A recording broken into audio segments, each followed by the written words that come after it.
G'day and welcome to the Inforunners. I'm Execute, joined today by the lovely Algared, because he's got a beard back again. It all feels right in the world. The world is normal again. So you just got back from school camp this week. So I have. You had a good time out there, I guess, in the wilderness. Where did you go, if you don't mind? Where did you go? Like, you don't have to tell us exactly where you went, but what type of place was it? So it wasn't camp tents. It was a campsite. So there was cabins and catered food and stuff, all the rest of it. But a whole series of activities. So that junior kids were doing things like ropes, rope climbing, archery, raft building. A whole series of group building activities, and very similar to what I remember from high school. So yeah, very, very, very tiring, very exhausting. Even though you'd run the kids ragged, they would still stay up all night. Yeah. So full of energy at that age. We all were back then. All right, we're joined today by Ashrah. How are you doing, Ashrah? Yeah, I'm doing fine, thank you. It's I'm on the other side of the world for you, so it's quite a different time here. Yep. So I think the reason we're doing Ashrah's today is over the last few years, Ashrah's come to us, 2 times, and we've gone over his fleet a couple of times, but the first time it felt small, the second time feels small, but like together it shows this interesting progression from where he was to where he's going. So it's kind of a little bit of a journey. So we're going to show off 3 fleets today. We're going to show the one that he had way back in 2019. Then we're going to show the one that he came to us with, and then the one that he's leaving with. So you can see this little refinement as we move along. Do you want to tell everyone so we always kind of ask people what professions they want to do in games. So we want to tell everyone, I think for you, your main focus is hauling or cargo, yeah? That's your big thing. The biggest thing is fleet logistics. So support the corporation fleets when you're going on ops or whatever. But the main thing for making money, is usually hauling and trading. Yeah. And trading as in trading cargo, not in other stuff. Yep. And then the other 2 you gave us were science, I think was one of them, and what was the other one? VIP transport mainly. Yeah. So that's why I said hauling and cargo, because they to me they all kind of fell under that cargo banner. Different versions of cargo and supporting military fleets is one of the things you said. So that's kind of how you phrased it a certain way, but me and I don't know about Algared, but that's how I phrased it. So for me it came cargo was the big one, and then science was another one you chucked in there. I think that was your third preference, was science. So yeah. So the challenge was really, how do we meld the idea of fleet support and that cargo hauling in a way that gets him everything he wants without breaking the bank stuff out, but then breaking the bank. So all right, well with that then we'll flick it over to the first one. So this is from this is way back in 2019 is the first time you came to us. Do you want to talk about some of your original purchase decisions? So I guess we'll go through each one of them, but yeah, so just give us your thoughts. Like, what were you thinking when you when you picked up some of these ships? So like the Eclipse is probably you tell me what's your thoughts. We'll just go through them all.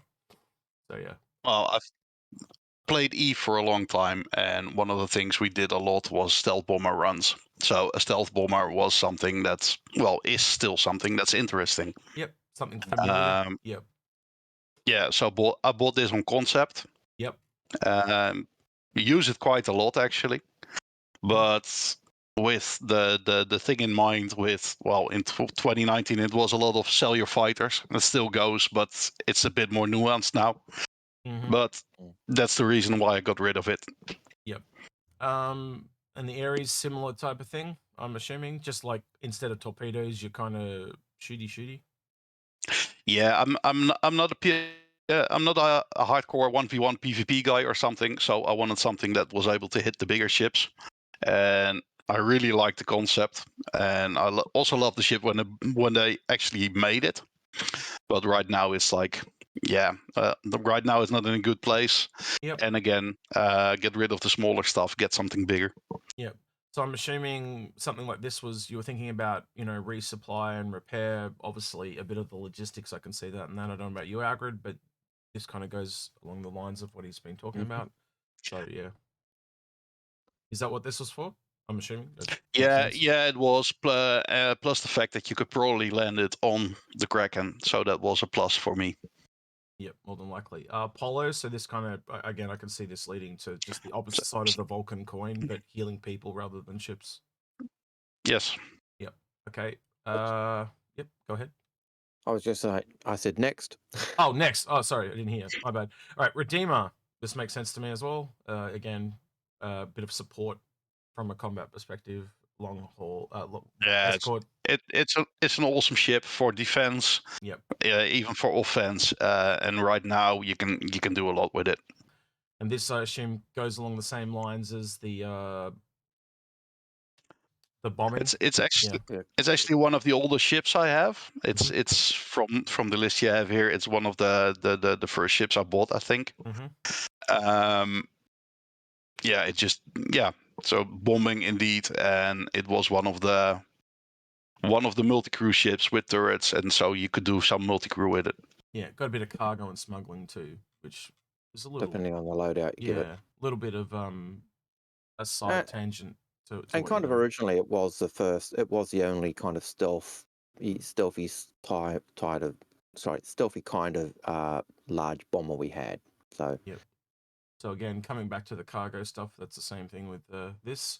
And I needed the ship to make money and the ship to resupply my own ships. So that's where the C2 came from. Yeah.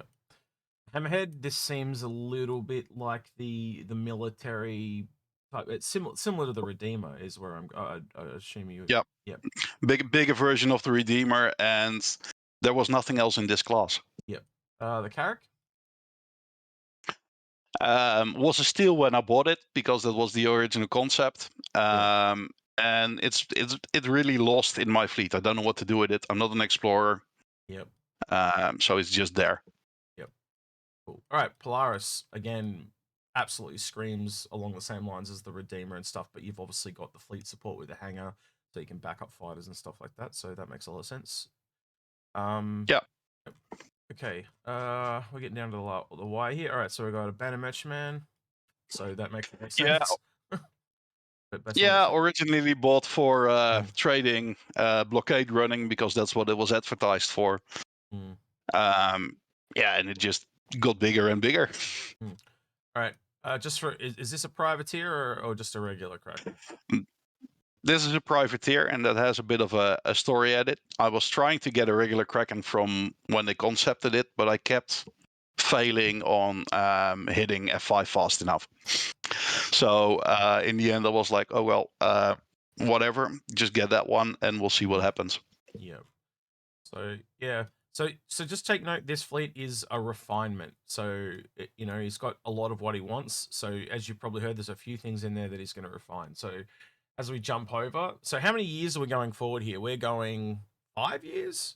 5 years. Yeah, about 4 or 5 years. Yeah. So we're jumping 4 or 5 years into the future as we go to the second. So this is so he talked to us, but between then and there, and then he's come back to us a few years later and made changes.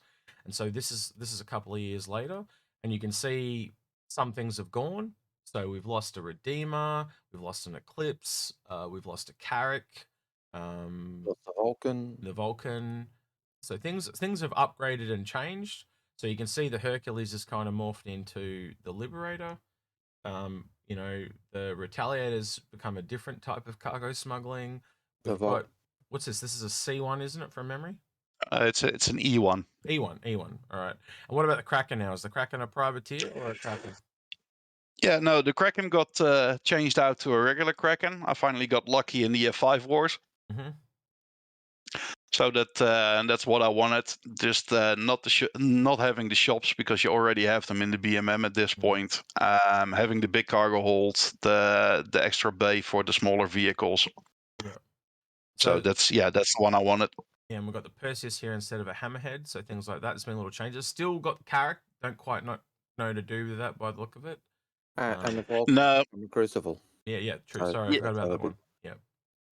Yeah, after the first time we talked about the old fleet, I changed out a couple of things on advice you guys gave me. And one of them was upgrade the Vulcan to a Crucible. Yep. So I did, and I'm pretty happy with that. Yep. And then after talking to us over the last week or so, this is kind of where we're at the moment. So I think the noticeable one is the E1 became a Genesis Starliner. And I think we'll just address this one from the bat. This is the one that's probably most in flux because it kind of goes beyond his credit limit. And there are a couple options me and Algared gave him. Algared, I'll let you speak on this because you haven't said much. So yeah, you tell the folks what we were suggesting. So this is a ship. He likes the idea of the luxury VIP delivery to Personal transport. So that's what transportation. that Yeah. fits in. But he's also looking for other ships. So this is the one that's in flux, and the options are Genesis Starliner. Ships around that same price also include the Reclaimer, which is a ship that anyone who watches the channel knows Execute loves.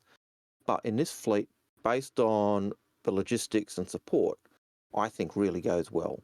I was saying earlier that even though the Reclaimer is an industrial ship, I actually always see it as a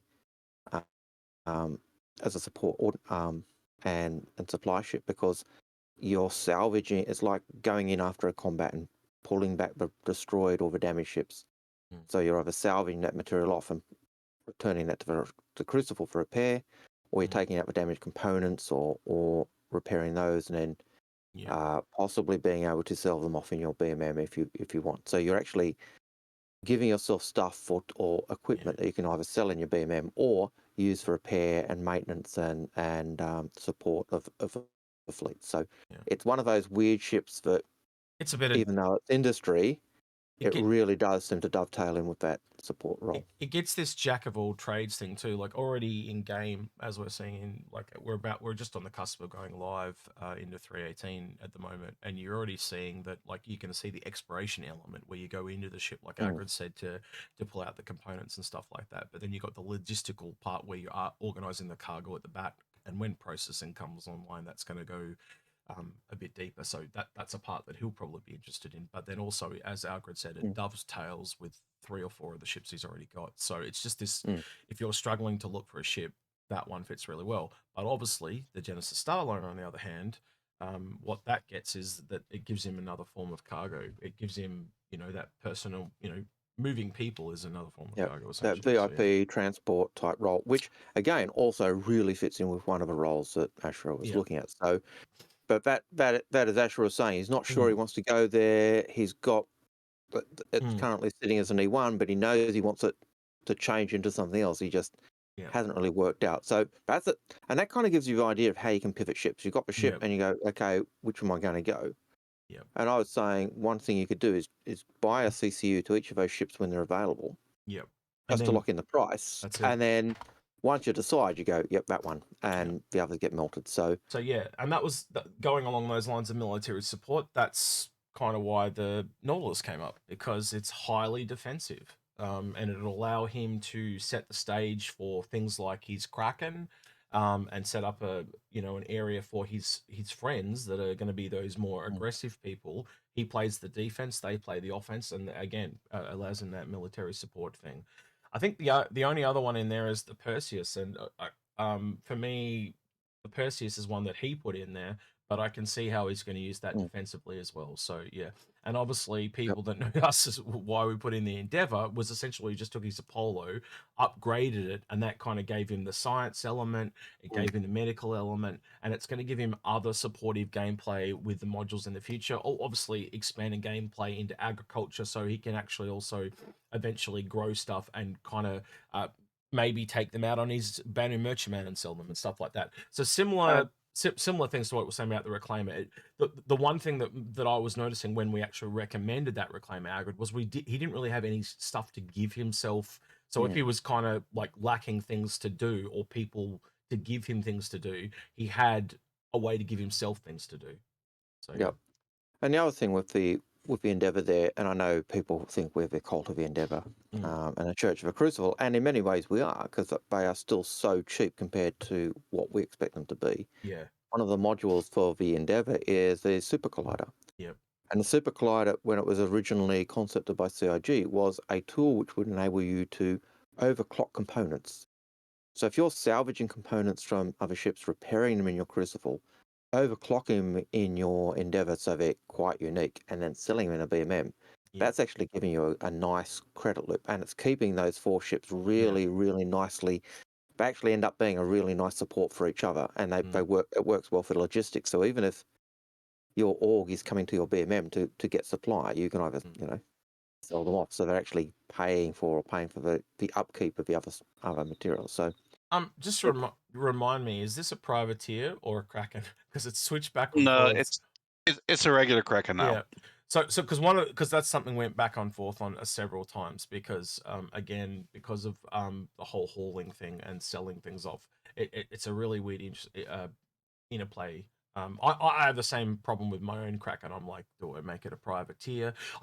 What I wish you could do is if you had the upgrade kit but it wasn't applied, it just gives you all the bits to turn a normal Kraken into a privateer eventually. That's what I want it to be. I want to have all those pieces so I have the option, but I actually want it to be a Kraken by default. You know what I mean? So I don't have to go in-game and grind for all those pieces. I just want them to give me those pieces so I have the option to switch between the two.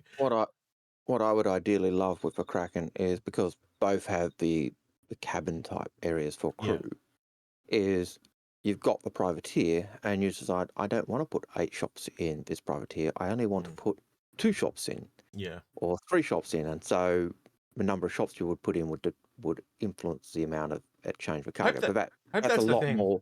Yeah, I agree. That's a lot more work and issue for the building. But things like that. Yeah. Because sometimes you're just going to want the one. For me, if I could have an option, I would just make the Dragonfly room 1 shop. That would be the sweet spot for me personally. Because I'm not sold on that Dragonfly Bay at all. I don't know. Maybe it'll bear fruit down the line, but it just seems so ground focused in a ship that seems like, I know it can go to ground, but it just seems so more space focused to me because it's very ship focused because it carries so many ships. So I just find it a really weird choice. But maybe it's for boarding. I don't know. Maybe it's, I don't know. I'll have to kind of think through that a lot more because it feels out of place for me. But yeah, I agree on that. And if you look at the privateer, it has 2 shops in the Dragonfly Bay. Technically, if you could only take that bit, I would be okay with that. But the other shops are taking the space of your cargo bay, and I didn't want that. I thought the Dragonfly Bay only took 1 shop, the sealed off private high security shop. Yeah, that's what I remember too, but it doesn't matter. It's superfluous at this point. 6 of one, half a dozen of another at that point. But I always thought that'd be the one thing I wouldn't put the shop there. I'd leave a Dragonfly Bay because that would mean any ships with a snub. That's how they could come to the shop. Dragonfly Bay, hop off, go shopping, go back. So we've talked backwards and forwards on this, Ashrah. So how do you feel, like, reflecting on what you had and where you're at? Like, are you a lot more comfortable position now? Do you think this fits you a lot better than what you had last time? Yeah, I like the idea of going from the Apollo to the Endeavour. I didn't want to do it when it was just basically for the hospital ability, but the science bit and modifying your own components, I actually like that, and it's so I could totally see that.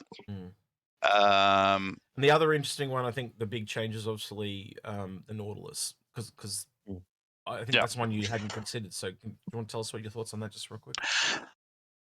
Yeah, of course. The Nautilus for defending the Kraken, so you can just position yourself out of range or at the end of a range and use it to mine a space around you, so your enemies have a harder time approaching from that end. And that actually gave me something to do with the Carrack I didn't know what to do with. Yep. So yeah, I like that. What about actual battles? Like, so you could also if you really wanted to, you could take the defender into battles and drop mines and stuff as well. Do you see that as a possible extension if you ever expand your gameplay? So just, that gives you a bit more use, kind of like you said with your Kraken. Instead of your Carrack, you've got a bit more use with this, yeah? Yeah, absolutely. I don't really know if you can use it as an offensive tool, maybe to set a trap somewhere. Well, you can But kind of I lay don't think I. you can lay the battlefield. So again, like Yeah, defending your Kraken. Again, if you're trying to set up like a beachhead type of thing, this is the ship you would go with, yeah. right? Well, So yeah, in that case, yeah. yeah. But I wouldn't take it into an active fleet combat. Yeah, it's a place for people to return to a somewhat safer space, so you can make yourself a little beachhead that people return to and stuff like that. So But you're not actively going into combat, but you're assisting, which is Yes. what you were looking to do. but in terms of logistics and support, it is probably in some ways better than a Perseus because, and I know Badgers is having a heart attack at this point, but I see it in that role because it's not just a mine layer, it's also the mine sweeper. So it's the only ship we've got at the moment that can successfully recover and store mines safely. Yeah. So any other drone ship could probably reclaim them, but it can't store them safely. This can store them safely, so you can actually restock those supplies or repair them. So the Perseus Yeah. would be No, one of those. I agree. The Perseus would be one of those ships that I'm talking about that will return to the safety of the mines and the cover of the Nautilus. Yeah. All right. Is there anything there you want to add, Algared, or I think we're kind of wrapping it up there? The last thing I'll add is one ship that's not on that fleet that is a really good support and logistics ship that people will notice is the missing Starfarer. And from memory, that's also because your org actually has several Starfarers, so it's why you deliberately have left it off. It's not that he doesn't. It's not that he doesn't acknowledge the value of a Starfarer. It's that he says the org that I'm with has plenty.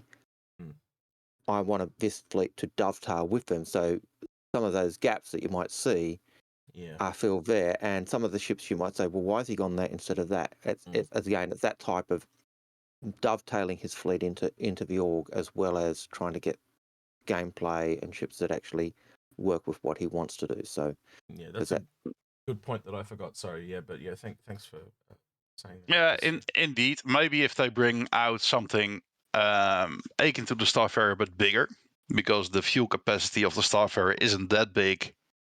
So you need quite a few of them to refuel your bigger ships. Yeah. So if they bring out a bigger sized one, maybe I'll consider it. I think you'll find the bigger one that comes for that will be more of the collector of the group. I think this is more, a little bit collector, but mainly the distributor. So I think what we'll probably get from the capital gas collector will be, it's designed to kind of like the Orion to the Ore guys. So I think they've made this a bit of multitasker because it's a little bit behind its bigger brother, so to speak. Yep. So yeah, I'll have to wait and see though. Yeah, and I know people look at that and say, well, hauling where's a hull C? And I know we were talking about the value of a hull C, and I know you've been talking about a hull C, a hull as well, but you've also got that BMM that's kind of doing that role. So it's just a matter of looking at the development of the hulls down the line. I know you and I think a hull B is something that fleets with carriers and other ships will find valuable, but we did play with that, didn't we? So we had that was another one that we were looking at with the Genesis Starliner. As we said, this is probably the most influx ship, so that was one that we toyed with at some point as well, or suggestions that we threw at him, but he kept coming back to the Starliner in the end. So let us. I guess I'd as we start to close up here, so I guess I'd kind of say let us know in the comments below, like is there, because obviously everyone's going to have different opinions, so for Ashrah's sake, throw us your versions out there. We did go through, as you probably have learned if you've watched the series enough, there's a lot of like this is like a half an hour episode type of thing, but we look at this for hours. So we've probably been through a lot of permutations and different strategies and talked a lot of stuff with him, but show him what you think it could be, and again, so I'll point it out, like, call cargoes is probably his top one, and then fleet logistics and fleet assistance is, I guess, what I would call it, and then the last one that kind of came in there, he really didn't have a lot, but the science one then came out, didn't it, as we talked to him, because we had to kind of extract more professions out of him, because he was a lot more niche than most people, and we kind of had to go through all the professions. I remember talking to him and find one that was outside that purview, and that's where science kind of came in. So just because he had a little bit extra cash that kind of went beyond that, and some, as you said, some ships like the whole series fell off, and other things because other people had them, or they were too cross-pollinating, or duplicated. So yeah. And sometimes when you're looking at the fleet or the ideas or the professions, they'll say, oh, I want to do this. And as you're talking to them, as they're explaining what they mean by that role, things like science or hauling or Creep VIP in. transport will get explained out and say, okay, well, how you get that is that. And I know you're talking about how does the carrack fit into the fleet? What role does it play? And that was effectively your science ship early on. That was the one that was filling that role for you, even though you were having trouble working out how it fits in. Yeah. So yeah. Yeah, and it was pretty easy to get rid of, since, well, a lot of people have one. So if you need one. Yeah. Well, it's the same thing for my own fleet. I don't know, Algared and I talk about this a fair bit, like, because like so many people have carracks. It's like, do I go get an Odyssey? And that I'm leaning towards the Odyssey just because it's rarer, as an example. So, and I think that's going to become a thing. Like, a lot of those people are going to look at their ships and go, I really love this, but how useful is it going to be when I'm in an org and we've got 60 of them?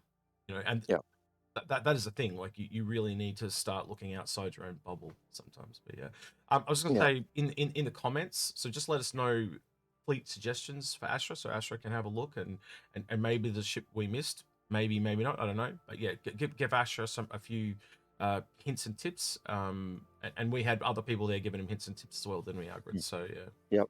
So what should his E1 become? Should he keep it? Explain why. If he's changing it, what should it become? Explain why. Give us, are we right? Are we wrong? Have we led him down the garden path and mugged him in the alley? Yep. Or have we led him into the cottage and given him, the Goldilocks zone, the sweet spot, the things that are just right. So. But it is interesting, this fleet. It's not like one that we normally look at. Like, it's got a couple of steps of refinement, and as you can see, you can see it'd be the same thing with me and Algared. You could look at our fleets, but I don't think we'd be able to track at the same level Ashrah has, because our stuff is bigger, and we've just got I can't imagine doing yours. It'd be a nightmare. Mine's still growing. Yeah, so mine doesn't change; it just grows. Yeah. All right, Javelin 4 coming soon to an Algared near you. Right. I'm gonna be a franchise soon. Yeah. All right. With that, before I die from an asthma attack, the voice in the void's been Ashrah.